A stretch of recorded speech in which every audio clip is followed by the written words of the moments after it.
মৌলুদকে আজকে অনেকে বলে মৌলুদ আবার আরেকটা কথা বলেছে, তাহলে আপনারা রোজা রাখবেন, তাহলে আপনারা খানা খান কেন? আরে বা রাসূল পাক সাল্লাল্লাহু আলাইহি ওয়াসাল্লাম মেরাজ রাজনীতিটা রাসূলুল্লাহ উদযাপন করছে কিভাবে, কোথা যাইয়া? আরশে। দেখেন আপনি যদি বলেন আমি মেরাজ উদযাপন করব রাসূলের মতো আরশে হবে? রাসূল আর আপনি কি একই? রাসূলকে অনুসরণ করা যাবে কিন্তু অনুকরণ করা যাবে না, ঠিক কি না? আপনি রোজা রাখেন কোনো অসুবিধা নাই, কিন্তু ওটাকে যদি আপনি ব্যাক ধরেন যে উনি রোজা রাখছে তাহলে আমরা খাই কেন? কথা কি বলছে? উনি রোজা রাখছে এই জন্য আমরা মুখ খাই, উনি খায় নাই এজন্য আমরা খাই, উনি ত্যাগ করে গেছে এজন্য আমরা উম্মত কি করি, ভোগ করি, ঠিক কি না? এই জিনিসটার ব্যাখ্যা বুঝতে হবে। একদম সোজা ধর্মের মধ্যে কঠিন কিছু নাই, আল্লাহ রাখেন নাই। আমরা নিজেরা নিজেদের স্বার্থের কারণে, নিজেদের হিসাবের কারণে ধর্মকে মানুষের সাধারণ পাবলিকের কাছে, আম মানুষের কাছে কঠিন করে দিই। আমি তো মাজারের ব্যাপার নিয়ে বললাম, এই মাজারের যে হাদিস, এই হাদিসটা সহিহ হাদিস যে উঁচু কবরকে সমান করে দাও, কিন্তু এই হাদিসটা কিন্তু কোনো মুমিনের জন্য না, কোনো ওলির জন্য না, কোনো নবীর জন্য না, কোনো আহলে বাইতের জন্য না। এটা আল্লাহর নবী বলেছেন মওলা আলীকে কাফের মুশরিকদের জন্য। ওরা ওদের কবরের সামনে ছবি বানিয়ে পূজা করতো। তা আমাদের এই আল্লাহর ওলিদের মাজারের মধ্যে কি ছবি বানিয়ে পূজা করে? তো সেটাকে আপনি যদি একরকম নেন এটা কি হবে? না। খাবারের পানিও পানি, মদও পানি, তা আপনি যদি বলেন এটাও পানি এটাও পানি, দুটোই খাও, দুটোই আল্লাহ সৃষ্টি, এটা কি কোনো ফতোয়া হইলো? এই যে কথাগুলো বলে, কতটুকু কথা বলে কতটুকু কথা না বলে মানুষকে বিভ্রান্ত, সাধারণ যারা যাচ্ছে তারা অনেকে মনে করে হুজুরে বলছে এই জন্য যাচ্ছি। তো হুজুর কি তোমাকে জান্নাতে জাহান্নামে নিয়ে যাবে? কিন্তু তাদের জ্ঞানের অভাবের কারণে, যেই সমন্বয়ের কারণে, অভাবের কারণে মানুষ এই কাজগুলো করতেছে, তাদেরকে বুঝাইতে হবে, বুঝলে সব পরিষ্কার হয়ে যাবে। সুস্পষ্ট কথা।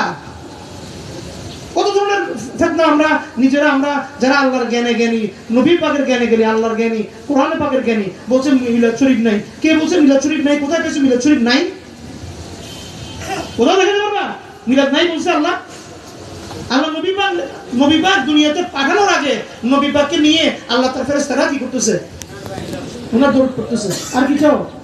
আল্লাহ পাক করে সেখানে আমি নাখান্দা দুনিয়ার একটা নিকৃষ্ট সৃষ্টি, আমি সেখানে কি, আমি সেখানে বলছি নবী এমন করা যাবে না তেমন। আরে এই নবী না হলে ইসলামই হতো না, ইসলাম পাইতা না।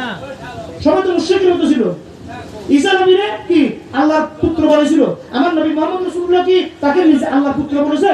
আমরা বলি, আমরা বিশ্বাস করি, আমরা বিশ্বাস করি কি তিনি আল্লাহর রাসূল, ঠিক কি না? জি। এবং উনাকে আল্লাহ এত মহব্বত করেছে, আল্লাহ যেভাবে মহব্বত করতে বলেছে আমরা সেভাবে মহব্বত করতে হবে, চেষ্টা করতে হবে, না পারলেও চেষ্টা করতে হবে, আল্লাহ কি দেখবে। আস-সাইয়্যিদু মিন ইয়াতমামিন আল্লাহ, আল্লাহ পাক আমাদের সকলের চেষ্টাকে কবুল মঞ্জুর করুক। এই দোয়া দেওয়া আমি এখন মুনাজাতের মধ্যে যাব। আর কোন ব্যক্তি পরিষ্কার সুস্পষ্ট কথা যে আপনারা 5 ওয়াক্ত সালাত আদায় করবেন, রোজা রাখতে হবে, যা সামর্থ্য আছে হজ্জে বাইতুল্লাহ যেতে হবে, যে সামর্থ্য আল্লাহ দিয়েছে যাকাত দিতে, বাতাও যাকাত, মানি ইসতাতাল সাবিল, হজ্জে বাইতুল্লাহ করতে হবে। বদ আকীদার কোনো কাজ করা যাবে না। যে কোনো ধরনের নেশাদ্রব্য, এটা মদ গাঁজা না, যে কোনো ধরনের নেশাদ্রব্য থেকে নিজেকে কি করতে হবে? হেফাজত করতে হবে। মানুষ এমন একটা প্রাণী, যে প্রাণীকে গরুকে আল্লাহ বিবেক দেয় নাই, গরু আরেকজনের ক্ষেতের মধ্যে মুখ ডুবে খাওয়া শুরু করে। আমরা কিন্তু বিবেক দিয়েছে। আল্লাহ যাকে যেটা দেয় সেটা যদি সে ব্যবহার না করে আল্লাহ তাকে ছাড়বে না। যেমন সুস্থ মানুষ, মস্তিষ্ক ঠিক আছে, আমি যদি মস্তিষ্ক খাটায় কাজ না করি আল্লাহ আমাকে ছাড়বে না। আর যে পাগল উদ্ভ্রান্ত, যার আকার আছে কিন্তু মস্তিষ্ক কাজ করতেছে না, আল্লাহ তাকে ধরবে না। আল্লাহ যাকে যেটা দেয় নাই সেটা ধরবে না, আর যাকে যেটা দিয়েছে সেটা পালন না করে ছাড়বে না। নিজের মনের মধ্যে আল্লাহর ভয় আনেন, নবী পাকের মহব্বত আনেন। নবী পাককে মহব্বত করতেছেন না, কবরের জগতে হাসরের ময়দানের কথা বলতেন, কবরের জগতে যাবেন, সওয়াল জবাবের মধ্যে তোমার সৃষ্টিকর্তার নাম কি, ধর্মের নাম কি, যখন নবীর নাম জিজ্ঞেস করবে আর বলতে পারবেন? মনে আসবে না। কারণ কি? সারা জীবন নবীকে নিয়ে কোনো চিন্তা করেন নাই, সারা জীবন আল্লাহকে নিয়ে চিন্তা করেন নাই, সারাদিন ধর্মকে নিয়ে কোনো চিন্তা করেন নাই।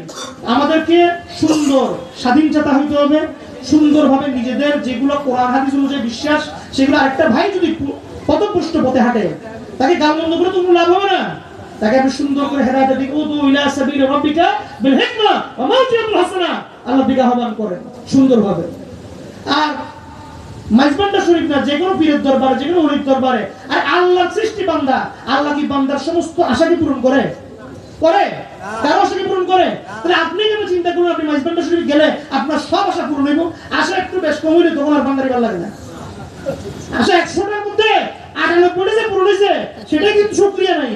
এই যে আজকে এখানে আমি আসতেছি, আমি বলছি পানি, আমি বলছি বাবা পানি আছে, কালকে যে আল্লাহ 2 দিন অনবরত আসমান থেকে পানি চাচ্ছিল, তোমাদের তো শুকরিয়া নাই। এই পানিটা যদি সারা বন্ধ না করতো, তুমি আমি এই জেনারেটরটা ঠিক মতো করতে পারতাম?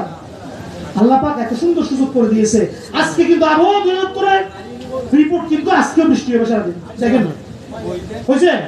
আল্লাহ আমাদের সুযোগ করে দিয়েছে, আমরা আল্লাহর কাছে শুকরিয়া আদায় করছি, নবীকে পেয়ে শুকরিয়া আদায় করছি, এবং নবীকে পাওয়ার শুকরিয়ার এই ফলকে কেন্দ্র করে আল্লাহ যে আমাদের দয়া করেছেন, তার গোলাম, তার কুকুর হিসেবে আমাদেরকে গ্রহণ করেছেন, এই জন্য আল্লাহ দরবারে হাজার শুকরিয়া। আল্লাহুম্মা আমিন রাব্বাল আলামিন। ফজলে কারিয়া মুহাম্মদ মুস্তাফা কি ওয়াসিতে সৈয়দ কাউনাইন